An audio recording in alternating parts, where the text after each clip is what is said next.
কেমন আছে সেই বিস্ময় বালিকা ফাতেমা, যার জন্মটাই ছিল এক বিস্ময়কর ঘটনা। 2022 সালের এই দিনে ময়মনসিংহের ত্রিশালে ট্রাক চাপায় মারা যান সন্তান সম্ভবা রহিমা। মায়ের পেট ফেটে সড়কেই জন্ম হয় ফাতেমার। চোখ মেলে পৃথিবীর আলো দেখার আগে মাকে হারানো ফাতেমার ঠাঁই হয় আজিমপুরের ছোটমণি নিবাসে। আজ তার 2 বছর পূর্ণ হলেও কেমন আছে ফাতেমা, আরও জানাচ্ছেন শাহানাত শারমিন। আজিমপুরের ছোটমণি নিবাস, নামের মতোই ছোট এখানকার বাসিন্দারা। ভেতরটা যেন স্বপ্নপুরীর মতো।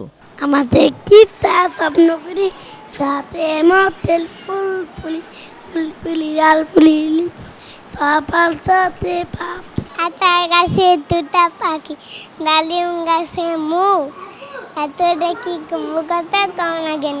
যদিও এই শিশুদের এক একজনের জীবনের গল্প যেন সিনেমার কাহিনীকেও হার মানায়, এদের মাঝে ফাতেমার গল্পটা অবিশ্বাস্য। 2022 সালের 16 জুলাই ময়মনসিংহের ত্রিশাল উপজেলার রায়মনি এলাকার কৃষক জাহাঙ্গীর আলম অন্তঃসত্ত্বা স্ত্রী রহিমার আল্ট্রাসাউন্ড করাতে বাড়ি থেকে বের হন, সঙ্গে 6 বছরের মেয়ে সানজিদা। উপজেলা কোর্ট ভবন এলাকার সড়ক পার হতে গিয়ে ট্রাক চাপায় মারা যান অন্তঃসত্ত্বা রহিমা আক্তার। তার শরীরের উপর দিয়ে চলে যায় ট্রাকের পেছনের চাকা। পেট ফেটে ঘটনাস্থলে জন্ম নেয় ফাতেমা। তার বেঁচে থাকাটাই ছিল বিস্ময়কর। দারিদ্র্যের কারণে আজিমপুরের ছোটমণি নিবাসে ঠাঁই হয় ফাতেমার। আজ সেই মিষ্টি মেয়ে ফাতেমার জন্মদিন। সকাল থেকেই চলছে নানা আয়োজন, শিশুদেরও আনন্দের সীমা নেই। কেমন আছে ফাতেমা? তার দায়িত্বে থাকারা বলছেন একটু বেশি কোলের উষ্ণতা চায় সে, হাত ধরে রাখে জোরে। সব সময় আমাদের সাথে মিশিয়ে থাকে বা আমরা ওর বিষয়টা আসলে বুঝতে পারি। ও একটু সেনসিটিভ বাচ্চা। ফাতেমার রুটিনটা একটু ভিন্ন। যেমন গোসলের পর বাচ্চারা পড়ার রুমে বা খেলাধুলা করতে যায়, ও 10টার পরে গোসলের পরে একটা ঘুম দেয়।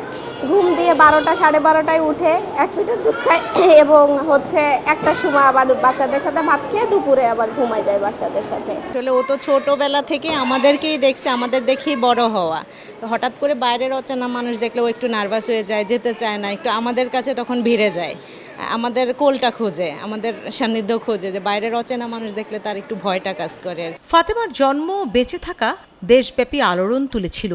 ছোটমণি নিবাসের উপতত্ত্বাবধায়ক জুবলি বেগম রানু বলছিলেন, ফাতেমার দাদা ও 7 বছর বয়সী বোন জান্নাত প্রায় তাকে দেখতে আসে। সরকারি সিদ্ধান্ত অনুযায়ী 7 বছর পর্যন্ত এখানেই থাকবে ফাতেমা। সবকিছু বিবেচনা করে, যেহেতু ফাতেমার দাদা এবং দাদি দুইজনই প্রতিবন্ধী, তারা প্রতিবন্ধী ভাতাও নেয় সমাজ কল্যাণ থেকে। তাদের আর্থিক সামর্থ্য বা শারীরিক সামর্থ্য দুটার বিবেচনা করেই মিটিংয়ের সিদ্ধান্ত হয়েছে যে 7 বছর পর্যন্ত সে ছোটমণি নিবাসেই থাকবে। অজানা ভবিষ্যতের শঙ্কা আর জন্ম মুহূর্তের ভয়ঙ্কর স্মৃতিকে পেছনে ফেলে হাসি খেলায় বড় হচ্ছে সড়কে জন্ম নেয়া ফাতেমা। জন্মেই এই শিশুরা দেখেছে জীবনের নিষ্ঠুরতা আর কঠোরতা। বেঁচে থাকাই তাদের কাছে ছিল এক বিস্ময়। ময়মনসিংহের ফাতেমার মতো আরও অনেক ফাতেমা এই ছোটমণি নিবাসে হেসে খেলে বড় হচ্ছে। জীবনের অন্যান্য অধ্যায় আর চলার পথে তারা যেন এমন কঠোরতা আর নিষ্ঠুরতার মুখোমুখি না, এটাই সকলের প্রত্যাশা। শাহানাত শারমিন, 71, ছোটমণি নিবাস, আজিমপুর, ঢাকা।